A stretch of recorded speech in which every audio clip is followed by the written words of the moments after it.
Cooper City, Florida. Mourners remembered not only a U.S. soldier whose combat death in Africa led to a political fight between President Donald Trump and a Florida congresswoman, but his 3 comrades who died with him. Some of the 1,200 mourners exiting the church after Saturday's service said the portrait of Sergeant LaDavid Johnson, 25, was joined on stage by photographs of Staff Sergeant Brian C. Black, 35, of Puyallup, Washington, Staff Sergeant Jeremiah W. Johnson, 39, of Springboro, Ohio, and Staff Sergeant Dustin M. Wright, 29, of Lyons, Georgia. The 4 died October 4 in Niger when they were attacked by militants tied to the Islamic State. Johnson's family asked reporters to remain outside for the service. "We have to remember that one thing, that it wasn't just one soldier who lost his life," said Burchell Davis, a retired police officer who has 6 children in the military. He said the preacher and Rep.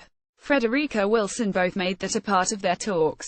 "That was a good gesture on everyone's part." He and others said the fight between Trump and Wilson was never mentioned during the service. Johnson's pregnant widow, Misha, had held the arm of an Army officer as she led her 2 young children and her family, dressed in white, into the Christ the Rock Community Church in suburban Fort Lauderdale. The modern hymn "Yours" could be heard coming from inside. Johnson's sister, Angela Gent, said after the service that it don't feel real that her brother was killed. "It hasn't hit me yet. I haven't had time to grieve," said Gent, who last spoke to her brother a few weeks before he died. She said she was glad mourners got to hear about her brother's love for bikes and cars, not just his military service.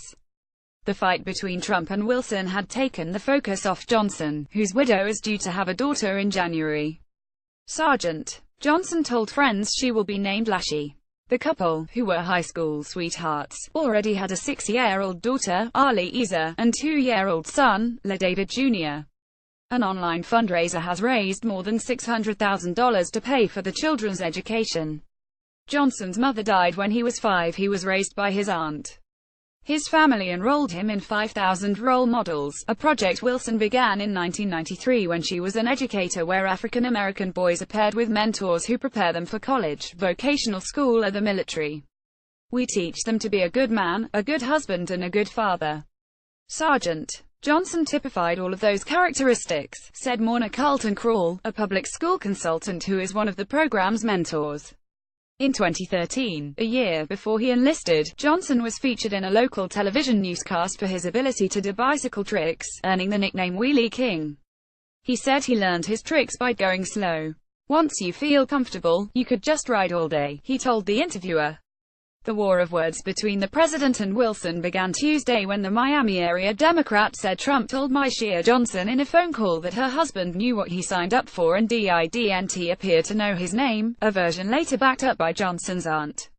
Wilson was riding with Johnson's family to meet the body and heard the call on speakerphone. She was principal of a school Johnson's father attended.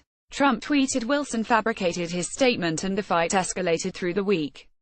Trump in other tweets called her wacky and accused her of secretly listening to the phone call. Trump's chief of staff, John Kelly, entered the fray on Thursday. The retired Marine general asserted that the congresswoman had delivered a 2015 speech at an FBI field office dedication in which she talked about how she was instrumental in getting the funding for the building, rather than keeping the focus on the fallen agents for which it was named.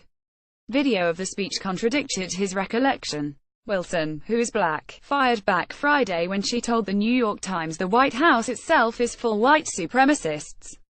The retorts persisted on Saturday morning, with Trump tweeting, "I hope the fake news media keeps talking about wacky Congresswoman Wilson and that she, as a representative, is killing the Democrat Party."